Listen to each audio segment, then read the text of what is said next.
I'm Kate Bonner for the Water Cooler Diaries on KBTV. Welcome to the first installment in our Entrepreneur of the Month series. Today in part one, I'll be profiling a syndicated columnist, seminar leader, speaker, and entrepreneur, David J. Pollay. He's a former executive at MasterCard and Yahoo who now runs an organization called the Momentum Project, an organization that helps executives build and sustain momentum to achieve their goals. I can sum up his style and impact in the following way. Pollay uniquely engages people to live their best life possible. I have to tell you, this man is all about the buzzwords he uses in his writings and teachings. Positivity, optimism, leadership, momentum, and happiness.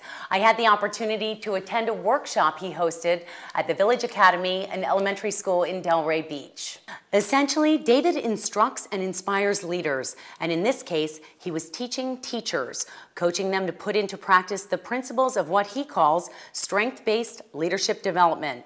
In layman's terms, after spending an afternoon watching this man work his magic, I found it to be a system of focusing on the positive, identifying what he calls the gratitude cycle, nurturing interpersonal relationships, bringing out your strengths, and finding meaning in whatever you do. Fear not. I know what you might be thinking. Pollay is not one of these rabble-rousing, crowd-pleasing, bleacher-thumping motivational speakers such as Notre Dame football coach Lou Holtz. He is a true intellectual, but he manages to avoid being inaccessible or standoffish, often associated with the more professorial types. That said, he earned an undergraduate degree in economics from Yale University and a master's degree in applied positive psychology from the University of Pennsylvania. Two Ivy League schools, but there's nothing ivory tower about him, something I am all too familiar with, having grown up with two Ivy League educated English literature professors. So I think I can safely say that although Pollay has studied with the uber gurus of the positive psychology movement, he has managed to hone his own version of the discipline, which is why he's so powerful and accessible and so good at what he does. I watched a 10-episode short-format television series that David Pollay hosted and produced called The Happiness Answer. Well, in one of the shows, he describes what he calls a positive trigger.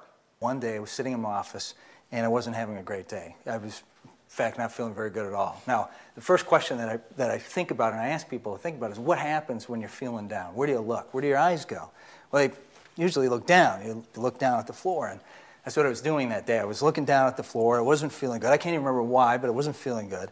Then all of a sudden I started laughing because when I looked down, I saw that I had stickers all over my shoes.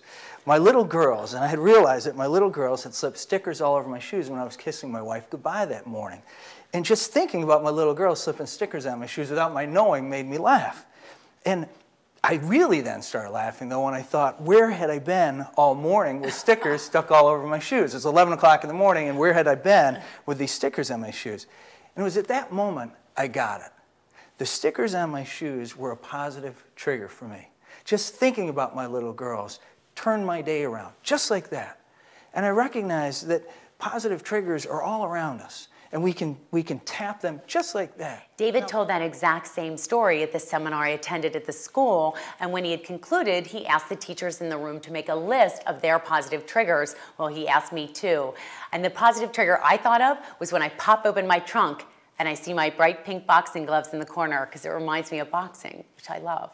After reading extensively about this intellectual turned executive turned entrepreneur, having the opportunity to attend a seminar that he hosted, he had an enormous impact on me. When I walked out of the room into the world, I saw a level of joy and meaning in my life that I hadn't felt before. Join us tomorrow for the second installment in our two-part series on David J. Pollay of the Momentum Project to learn about the law of the garbage truck, his technique for clearing your mind of negative thoughts and restarting your day. Thanks for joining today. I'm Kate Bonner for the Water Cooler Diaries on KBTV.